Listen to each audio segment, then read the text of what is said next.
Next on the number one tee box from San Francisco, California, please welcome Ben Coldy. What's up, guys? Welcome back to another video. Really quick, if you didn't watch part one, my first round at Harding Park, be sure to go click on it right here in the top right of the screen, so you can make sure you can watch that, because this is day two. All right, let's see where this tee shot goes.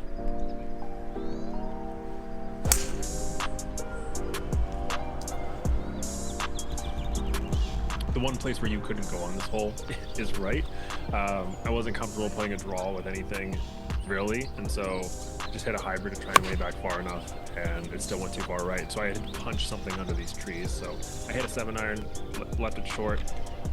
This chip looked like it was okay. You can't tell from this angle, but it's about 10 feet short of the hole, but it actually rolled back down the slope, which is wild for this course, because normally these greens are playing about like a 6, like they're very slow.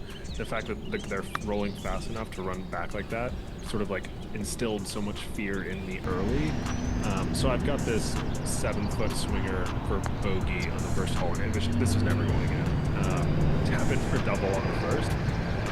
But the cool thing about Lincoln is that it's 5,400 yards to par 68, so there's plenty of short, scoreable par 4s that you can get at. The first one of them is this second hole. So it's 260 yards. I've got a 3-wood and hit a great shot here. It looks like it fades more than it actually did. And it bounced on the left side of the cart path, rolled over. You can see me looking where it ended up. But I've got about 10 yards short right of the screen, sort of like pitching back up to this middle pin. To be honest, this was like 100% go zone, but if you watch the first video, you'll know that my short game has been giving me fits, and so hit a really bad chip, leaving me about 15-20 feet to this hole when I should have had like a tap-in par, or a tap-in birdie. So big swinger from right to left. There was really no fear of going long because there's a bit of a bowl, but bumpy greens, ended up hanging just a bit off to the right, and now I've got this foot putt that, to be honest, swings a ton. This thing moved across the face of the hole. It probably moved about a cup, which will be a bit of a theme, so pay attention to that for the rest of this round.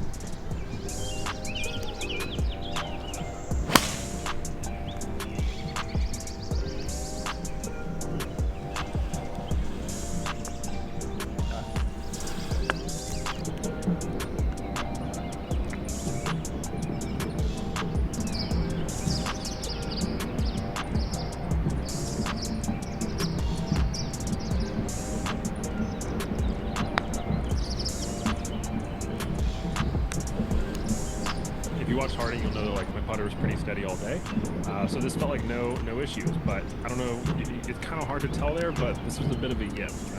My thumb slipped or something, and I don't hover the putter, but for whatever reason the putter hovered there and the face closed down, and I yanked it so hard left.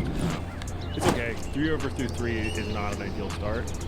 It's not where we needed to be, but like I said before, plenty of scoring opportunities on this course.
and this was like a 50-foot double breaker. I don't know how I knew what this putt was going to do. I just sort of like saw it and felt everything. I knew it was going to start going right to left, and then at the very end it's going to come back left to right. Read it perfectly, was able to roll in a bonus birdie. Great putt. You're never going to expect to make those, but that one felt pretty good, and to be honest, I felt like I needed it. It kind of like kick-started this round and got me settled in a bit.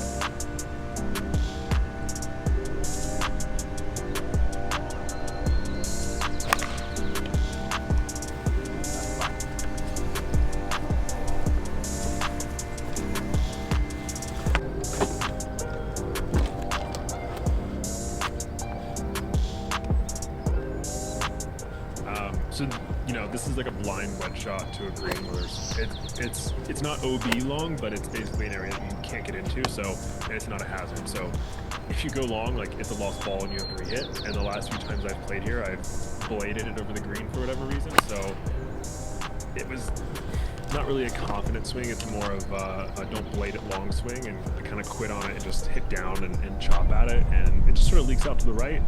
I thought I missed the green, but I was actually on the right side, leaving me about this like 25, 30 footer, which is not bad at all.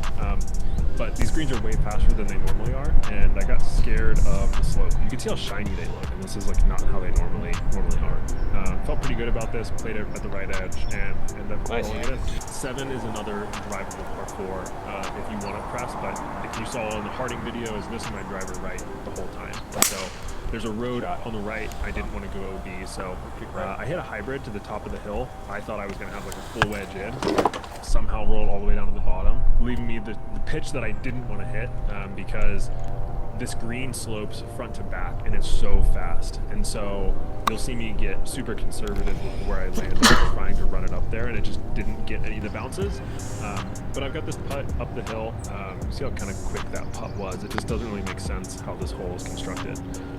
But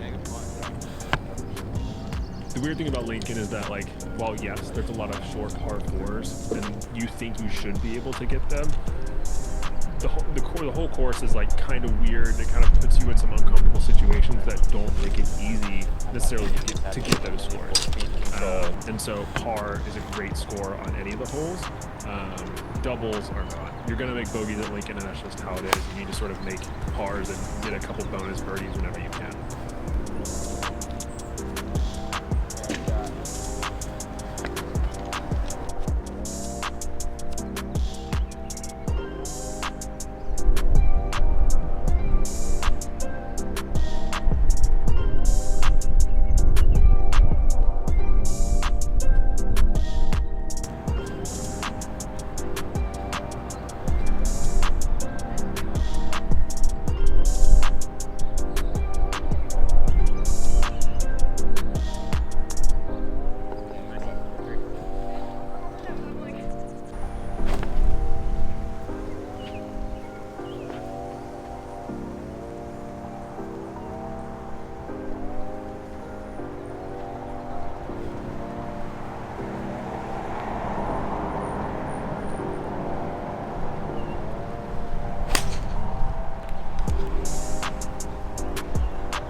This is probably one of the shot of the tournaments for me.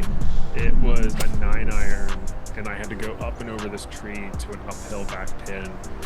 There's wind coming off the left, so I had to like sort of go high and hit this like high soft cut, which hasn't really been a shot that I've had recently.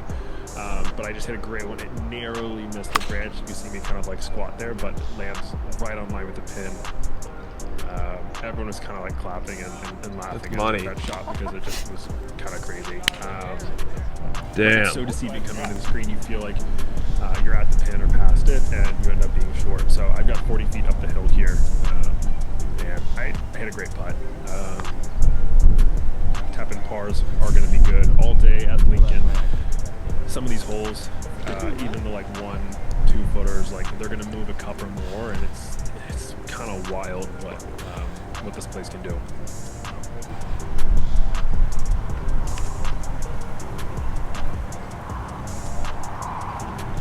The 10th hole is another very gettable par 4. if you play it right. It's like 250, 60 yards, but there's a cart path and like little waste fescue area along the left that if you hit the cart path, it's going to bounce into it, and there's a very good chance you'll lose your ball. So my friend Noah and I were just trying to figure out like what's the right club to hit. So we thought 230 would leave us short of everything, and we also thought hybrid would get up over these trees on the right, which I blocked it a bit, and it did, and it just sort of held its line. It didn't really fade, and I ended up just a little bit short right, leaving myself a pretty easy pitch. So I thought coming up this hill. I knew it was going to go a little left on me. The green's going to feed to the left. Noah told me that the ball landed in the perfect spot, but it just released a ton. These greens are the firmest I've ever seen them, and I had about 25 feet with what I thought was a downhill putt for birdie. And again, I left this pretty short. Was right in the heart though, so I'm reading the greens right. I'm just not quite getting the speed on these crazy greens. And again, I think this was another one of those like short, yippy putts. I don't know if the face closed down or if I just hit it too hard, but just really bad. And I actually had longer on this putt, but was able to roll this in for my bogey. Like this short game has been really bad today and yesterday, and so just kind of a bummer to have that show up. But you know, I'm hitting the ball pretty good, and so I'm trying to stay positive and keep that with me. Hit a really great 4-iron for this 260-yard par 4. Where you really have to bend more. If you go straight, you're basically going to be lost ball. If you go too far left, you're in the road and out of bounds. So I've got another one of these like 30, 40-yard pitches down a hill, and you'll see here why these greens are so crazy. I landed that in the perfect spot. Landed it between the fringe and the hole, and it rolled all the way over the back. Just crazy.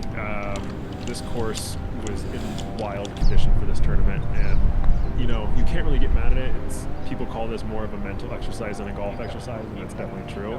But I was pretty frustrated at this point because while I didn't feel like I had my best stuff short game wise or even putting on this day, like I didn't feel like I was hitting terrible shots. And just to kind of hit something 50 feet past the hole from 30 yards is like kind of mind-boggling. It's just like, what is going on? Like, how do you play that shot any different? Because if you land it short, it's probably not bouncing on.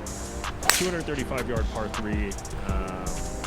Yeah, I mean, the par 3s here are all kind of like, I think of them as 3.5s. If you make 3, it feels like you're making a birdie. If you make 4, it's like, you might feel a little disappointed, but you need to realize, like, that's fine. No shade of my playing partners. I had a great time with them this day, but I watched both of them miss foot-long putts on this hole. Like like I said, like especially at this point of the day when the greens are getting really firm and kind of crusty, like the only defense that this place has are these greens, and so I kind of back off of this putt because I stand over. I'm like, this thing's moving. I played that a cup and a half out to the last. It moved that much from that short of a distance. It's pretty crazy what this place is doing. This is the only par 5 on the course, so I'm really trying to hit a good drive here, get one in play, and try and make a score to get a couple back. I figured I would need a couple birdies coming in, and there's still some scoring opportunities left. This is 190 yards, jumper, downwind, downhill. I hit an 8-iron, and again, I felt like I hit a perfect shot. The wind starts bringing it back to the left a little bit. It lands pin higher, just a little bit past, and pulled over the green. And now I've got this like testy chip that is a little uphill first, and then I guess rolls downhill because again I thought I played it perfectly, and it just keeps rolling out to 7 feet. So I got 7 feet for my birdie here. Really wanted to make it to get back on track, and it just stayed high. It never moved. I think I rushed up there to tap it in and caught a nasty lip. And at this point, I'm not feeling too great. I almost missed that one, but I'm fuming after those four straight bogeys on this side. Realized that like that was like one of the last real birdie opportunities coming in, and I just sort of gave it away with a bogey, and so pretty mad about it. Was lucky to find this shot, have it come down from the tree, so I just got a wedge into this par 4, about 105 yards I think it was, or something like that. You can't see the pin from where we are here, but thought I hit an okay shot, and it just ended up staying really short. So I've got another chip here. This is probably the best chip I hit all day. Still rolled out a ton, but something inside of 4 feet feels like a win. You'll see here what I mean with this putt. This is probably the best angle for it. To see how much some of these things move. So this was 2 feet. This is a 2-foot putt, and I played this a cup out to the right side of the hole from this angle. The fact that that putt moved as much as it did is just so wild to me. For this course, it's usually like plays pretty like wet and slow, and so at this point, like, I'm out of it. This is a semi-drivable par 4. I wanted to hit a good one here, just sort of like finish with some dignity. And you can see me set up pretty far left. You've got a lot of room left to sort of fade it, and this thing just gets away from me with the wind. There's enough trees up the left side that I had a good feeling that the trees might catch it, or there'd be someone up here to like see it, but I had provisional just in case, and absolutely crushed this. Like, the wind doesn't even touch it. Very standard fade. It leaves me about 40 yards in. I couldn't find the first one. No one there were 2 groups on that tee box up there, and no one saw it. And that was it was a bad lie, but a bad chip regardless. And I have mentally ejected at this point. So to see that ball like roll up as much as it did, and didn't even but it didn't. These greens have been absolutely like mind-boggling to try and figure out, like, are they going to jump? Is it going to spin? How is it going to react when it hits? And it's just been really difficult. The 16th hole is another long par 3. It's 250 yards down to like 240 down to 220 or something like that. Back into the breeze, I forget, but I hit a hybrid. You have to hit through a shoot. It's the most wild tee shot, and I actually hit a draw. You'll see it go out here in a minute, because it lands and takes the worst bounce left and actually goes out of bounds. We were getting 2 different signals from the group in front, so I hit another shot. So this ends up being my 3rd shot off the tee. Now I've got a 4th shot from a chip, and kept it short because I was so scared of it like bouncing once it gets on and rolling over. So now I'm putting for 5 from in front of the green and leave that short, and then I've got this for 6, and I don't make this one either. And I just made back-to-back 7s, 7 strokes on 2 holes. So I'm done. I want to go home. I'm definitely not making the match play portion of this tournament, but this was probably the biggest tournament that I've played in since I was in high school, and so it was really cool to sort of put myself out there with some of the best amateur players, college players from around Northern California and even Southern California. And I felt like for 27 holes, 30 holes, like, I had a legitimate shot. I feel like I got unlucky on day 1, and I think some bad shots. I was pretty tired after everything on the 2nd day. Just let the round get away from me, but definitely a lot of learning opportunities. I was sick of out on a 36th hole to finish the round, and yeah, it is what it is. Frustrating course, but good tournament experience nonetheless. Excited to kind of keep doing more of this. If you liked this video, like, comment, subscribe. If you want to see more videos like this, let me know in the comments. I think it's kind of interesting to see a 2 handicap, someone who works full time, someone who works on their game when they can. I'm not like working with college coaches. I don't have a world-class practice facility to go and do this. I'm a normal person just like you guys, trying to play competitive golf, trying to become a plus handicap and become the best player I can be. If you want to see more like amateur tournament documentation and recap like this, let me know. Let me know how I can improve it. And yeah, that's it for this one. We didn't get it done this time, but we'll put in the work, and we'll try and get better. Thank you so much for watching, and I'll see you guys in the next one.